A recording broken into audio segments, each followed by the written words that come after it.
Welcome back to the deep dive. We are here to take those comprehensive sources you sent us, all the articles, the case studies, the deep research, and really to give you the strategic shortcuts. We're focusing on the nuggets of knowledge that truly matter, and today we're looking at a brand that is just a masterclass in counterintuitive business strategy. Yeah, this one's a big one. We are diving deep into Rolls-Royce. And, if you follow standard business school theory, this company, it just shouldn't exist. It defies every single rule of modern efficiency and scale. Exactly. I mean, it's a company built on ultra-low volume, but somehow they achieve these eye-watering profits and prestige. So our mission today is to decode that business model of ultra-luxury. That's it, exactly. And for you, the listener, our goal is to understand how this almost archaic model of production doesn't just survive, but it actually thrives. We have to figure out how a firm succeeds by, intentionally doing the complete opposite of what a Toyota or a Volkswagen does. Okay. We're going to get into their strategy, their operations, and really how they define what exclusivity even means. Okay, let's unpack this then, because I think the core takeaway needs to be stated right up front. Rolls-Royce's success, it's driven entirely by exclusivity, brand prestige, and these ultra-high margins. Volume is totally irrelevant. In fact, they seem to actively manage for scarcity. They literally define their market position by what they refuse to do. Which brings us right to the heart of their strategy, extreme differentiation. I mean, most businesses, they compete on being the cheapest, right? Or having some superior technology they can mass produce. Sure. Rolls-Royce is, well, it's operating in a completely different universe. They compete on intangibles, on making the product appear so unique that customers are willing to pay an astronomical premium for it. And it's not just like a slightly nicer car. They've moved so far past the product itself, they're competing on a menu of value that's inherently emotional and, psychological. That's a great way to put it. The source material we have points to 6 specific levers they pull constantly: craftsmanship, customization, heritage, status, exclusivity, and that idea of engineering perfection. And what's fascinating there is how that just shifts the entire market context. If you buy a regular premium car, you're buying transportation and maybe a little bit of status. They're big, yeah. But if you buy a Rolls-Royce, demand is driven entirely by wealth, identity, and prestige. This means the brand is almost completely shielded from the kind of price sensitivity that governs almost every other sector of the economy. So they're basically selling elite social status. Exactly. Refinement, power, all wrapped up in a vehicle. So if the product is status, you can't market it like you market a truck, right? Yep. The sources noted they maintain brand power without any aggressive mass promotion.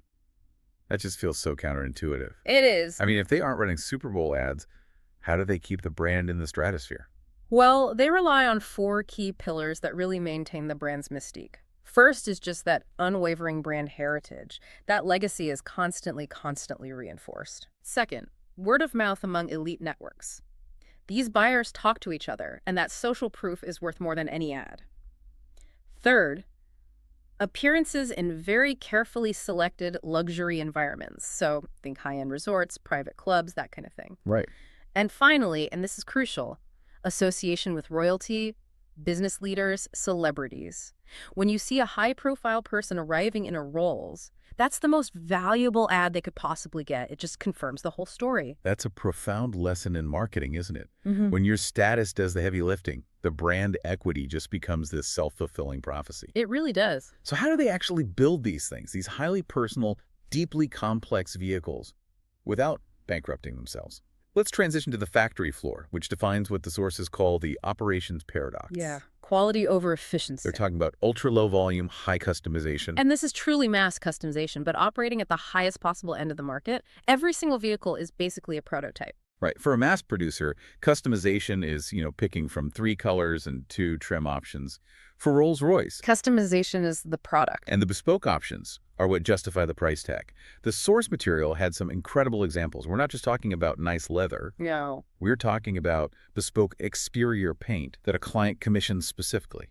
A unique shade matched to, say, their favorite lipstick or the color of their yacht. Unbelievable. We're talking about wood veneers from a single log, Specific stitched initials, unique astrological starlight headliners, Yeah. things that ensure the vehicle is genuinely one of a kind. And if you connect that to operations management, you see the priorities are just the polar opposite of a firm focused on lean efficiency, like a normal assembly line. Totally. Rolls-Royce's priorities are precision, craftsmanship, perfection, time-intensive production, and always, always, quality over speed. Efficiency is like a distant third or fourth concern. I find this so fascinating. I mean, every business book tells you you have to strive for operational efficiency, for cost reduction, if you want to scale, Right. Rolls-Royce just seems to ignore that rule completely. Why? because the goal isn't to produce the 10th unit cheaper. The goal is to make sure the first unit is perceived as priceless. If they rush the paint job, which, by the way, involves weeks of hand polishing, Right. or if they automated the coach line on the side, they'd save money, but they would destroy the brand's value. The inefficiency is a feature, not a bug. It reinforces the price. Okay, so here's where it gets really aggressive. The pricing strategy. The prices are deliberately set extremely high. And it's not just about profit, though I'm sure that's nice. I'm sure it is. The high price itself serves three critical functions. It has to signal exclusivity, Bah. protect the brand status, and limit mass ownership. The price is a gatekeeper. Precisely. And this dynamic leads to a critical economic concept, price inelasticity. For most products, if you raise the price, demand falls off a cliff. Of course. But for Rolls-Royce, among their target market, price increases don't significantly reduce demand. In fact, the sources suggest that sometimes raising the price can actually increase demand. How does that work psychologically? Because the customer is buying status and identity as much as a product. If the price of a normal luxury sedan goes up 10%, you might wait for a sale. If a Rolls-Royce Phantom goes up 10%, the target client just sees that as confirmation that the car is more exclusive. The gatekeepers just got higher. Exactly. It validates their purchase as an even higher symbol of success. The price itself becomes part of the appeal. That reframes the entire product. Shifting gears a little, let's look at the market they operate in. Rolls-Royce exists in what the sources call a very narrow, oligopolistic luxury niche. Let's break that down. Oligopoly just means they only compete with a handful of others. Bentley, maybe some high-end Aston Martins. They are not competing with Mercedes or BMW. Right. And they only compete on things like brand prestige, heritage, customization, never price wars. Their competition is about whose history is richer or whose customization is deeper. And this kind of exclusive product must demand an equally exclusive customer relationship strategy. You can't just use a standard dealer network. Absolutely not. The sources all emphasize this high-touch, long-term relationship. They focus heavily on personal relationships, exclusive ownership experiences, private invitations. Before the public sees anything. Oh, way before. And bespoke services that go way beyond the warranty. This is how they build that incredible customer lifetime value. It's a relationship built on discretion and perceived privilege. And that personal touch has to translate globally as well. I mean, they have this glocalisation strategy. They sell globally, but they deliberately maintain their British manufacturing heritage. That part is non-negotiable, right? It's a core part of the identity. And the key growth markets are really diverse, reflecting where wealth is today: the Middle East, China, North America, parts of Europe. But they don't just ship the same car everywhere. No. How deep does that luxury glocalization go? It goes deep into the aesthetic. So they might adapt colors, finishes, and interior layouts to reflect distinct cultural preferences. For instance, color palettes in the Middle East might be richer, using more exotic metals. I see. The Chinese market values the backseat experience, so they might favor longer wheelbases, more privacy features. They cater to these nuances, but they always preserve that core British identity. And none of this works if the materials themselves aren't unimpeachable. The supply chain must be a logistical nightmare. It is, and it's a huge cost driver. Right. They rely on specialist material suppliers, hand-selected craftsmen, rare raw materials. The supply chain is essentially a curated network of excellence. So they're not putting out bids to the lowest cost supplier. Not a chance. Selection is based purely on excellence and reliability. If a supplier of some specialized leather or a specific wood veneer can't guarantee absolute perfection, they're out. The cost of materials has to be high because the value of the final car relies on it. Let's turn our attention to modern realities. Because while Rolls-Royce seems sheltered behind its price barrier, even they have to face external pressure. That's right. The sources highlight some significant risks. Luxury demand is highly sensitive to global economic confidence, so they are deeply affected by economic downturns. If the stock market dips, their customers pause. They pause.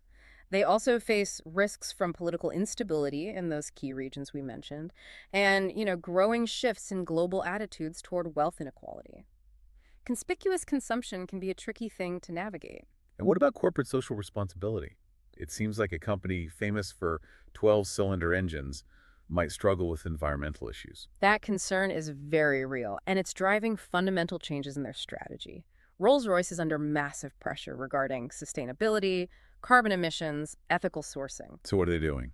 Well, to adapt to regulation and stakeholder demands, even if the buyers themselves don't prioritize it, the brand is making a hard shift.